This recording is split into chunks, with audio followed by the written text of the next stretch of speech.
I work midnight shift at a gas station, and I have for quite a while at various stations in different areas with varying levels of criminal activity. I have regulars, of course. I'm a small-statured woman, as is my partner the other half of the week, and we've always been partners.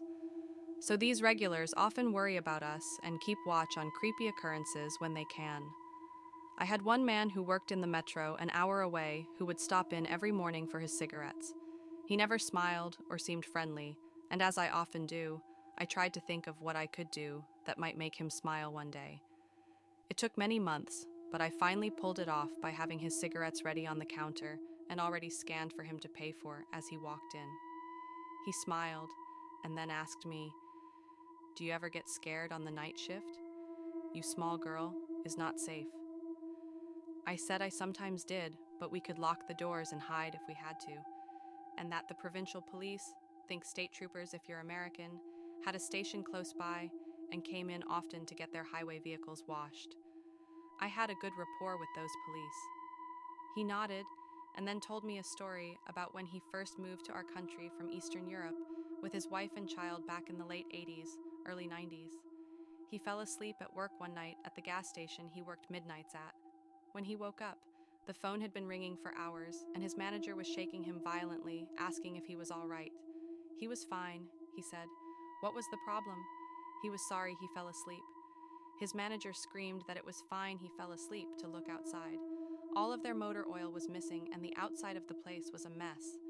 The thieves had come and swiped all the oil and left him be because he slept through the entire thing, and then moved down the road to the next station for an encore. At that station, the clerk was awake and fought back, so the thieves stabbed him to death and left him to bleed out. When he finished telling me this, he concluded with, "If you ever feel sleepy, just lock the door and do it. It might save your life." I don't work at that station anymore, but I think about that guy all the time and wonder how his grandkids are. It was a cold, rainy night in October when Sarah's life took a terrifying turn. She had just finished her late shift at the diner and was eager to get home.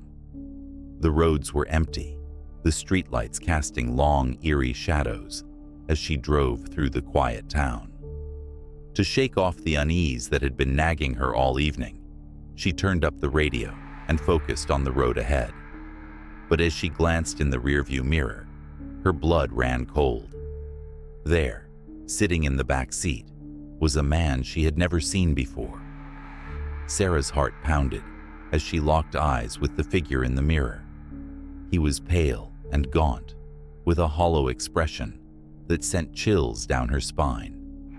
His lips curled into a faint, unsettling smile, but his eyes were empty, like two black holes staring straight through her. Panic surged through her body as she screamed and slammed on the brakes, skidding to a stop on the side of the road. Her hands trembled as she fumbled for her phone, but when she looked back, the man was gone. The back seat was empty. Shaken but determined to make sense of what had just happened, Sarah searched her car. There was no sign of the man, no footprints, no fingerprints, nothing. She told herself it was just her imagination, a trick of the light or the exhaustion from her long shift. But deep down, she couldn't shake the feeling that something was terribly wrong. The next night, it happened again. Sarah was driving home from a friend's house, the roads dark and slick with rain. She kept glancing in the rearview mirror, her nerves on edge, and then she saw him. The same man, sitting in the back seat, his face expressionless. Sarah's breath caught in her throat as she pulled over, but once again, he vanished before she could confront him. This time, there was no denying it. The man was real, and he was targeting her. Over the next week, the man appeared every time Sarah drove at night. He never spoke, never moved, just stared at her with those empty, soulless eyes.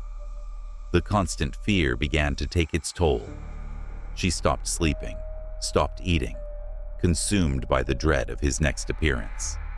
Her friends thought she was losing her mind, and her boss suggested she take time off work. But Sarah knew what she saw. The man was real, and he wasn't going away. Desperate for answers, Sarah went to the police.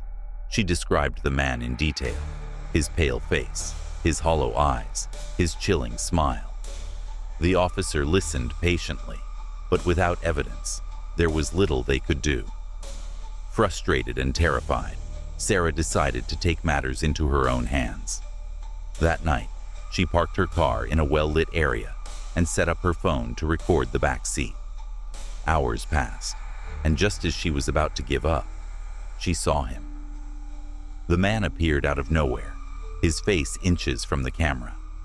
Sarah screamed and dropped her phone, but the recording kept running. When she played it back, her blood turned to ice. The man wasn't just staring at her.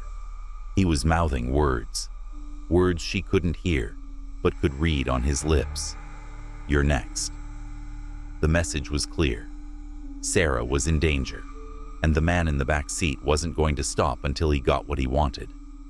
Terrified and out of options, Sarah sold her car the next day and moved to a new town, hoping to leave the nightmare behind.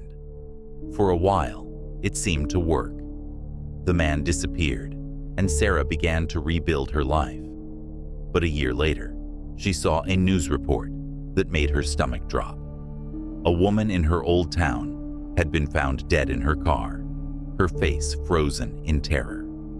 The police had no leads, but Sarah knew the truth. The man in the back seat had found a new victim, and he was still out there. This chilling tale serves as a stark reminder to always be aware of your surroundings, especially when you're alone. If you're driving tonight, take a moment to check your back seat. You never know who or what might be watching you.